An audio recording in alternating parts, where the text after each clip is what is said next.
नमस्कार मित्रांनो, आपल्या सगळ्यांचं माझं यूट्यूब चॅनलमध्ये स्वागत आहे. भरपूर दिवस झाले आपण जे व्हिडिओ बनवत आहोत त्या व्हिडिओ मागे काही लोकांचे कॉमेंट येत आहे की त्यांना PM सन्मान निधी याच्याबाबत माहिती पाहिजे की ही कसं चेक करायचं आणि कुठं चेक करायचं. तर ज्या शेतकऱ्यांना ज्या लोकांना माहिती नाही त्यांच्यासाठी स्पेशल हा व्हिडिओ बनवत आहोत. तर यामध्ये आपल्याला बेनिफिटरी स्टेटस चेक करायचं आहे. बेनिफिटरी स्टेटससाठी आपण असं टाकायचं, बेनिफिटरी स्टेटस ऑफ PM किसान. हे टाकल्यानंतर इथं आपल्याला पहिलं ऑप्शन दिसेल PM बेनिफिटरी स्टेटस. यावर क्लिक केलं तर यानंतर असं इंटरफेस ओपन होतो. यामध्ये आपला रजिस्ट्रेशन नंबर टाकायचा. तर रजिस्ट्रेशन नंबर कुठून आणायचा, तर यासाठी जर तुमच्याकडे तुमचा मोबाईल नंबर अटॅच असेल किंवा eKYC केली असेल तर तो नंबर तुम्ही टाकू शकता. आता इथं क्लिक करायचं पहिले रजिस्ट्रेशन नंबर चेक करण्यासाठी.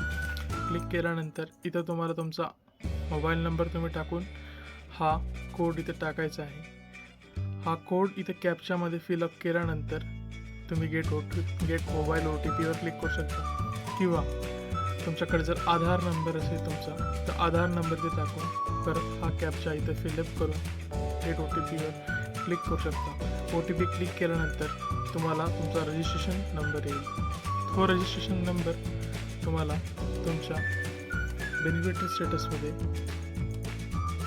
ते टाकायचं आहे. तुम्हाला दाखवतो.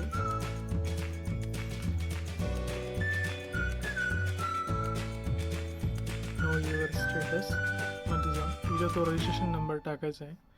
फॉर एक्झाम्पल 1 2 3 4 5 6 7 असा जो नंबर आहे तो नंबर टाकायचा आहे. इथे कॅप्चा कोड लिहिला आहे. हा कॅप्चा कोड आपल्याला फिलअप करणार आहे आणि हा कोड फिलअप केल्यानंतर तुम्हाला तिथे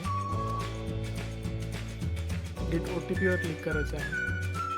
परत तुमच्या त्याच नंबरला एक OTP येईल. तो OTP तिथं टाकायचा आहे आणि तो OTP टाकल्यानंतर तुमच्या याच्यात कोणता हप्ता तुमचा जमा झाला असं तिथे दिसेल. तर मित्रांनो, तुम्हाला माहिती आवडली असेल तर आपल्या चॅनलला सबस्क्राईब करा, लाईक करा आणि शेअर करा. ह्या व्हिडिओला प्रत्येकाला समजलं पाहिजे की PM किसान सन्मान निधी हे कसं चेक करायचं, कसं बघायचं. तर याच पद्धतीने आपण हा सगळा व्हिडिओ बनवला आहे. धन्यवाद. तुम्ही हा व्हिडिओ संपूर्ण बघितल्याबद्दल.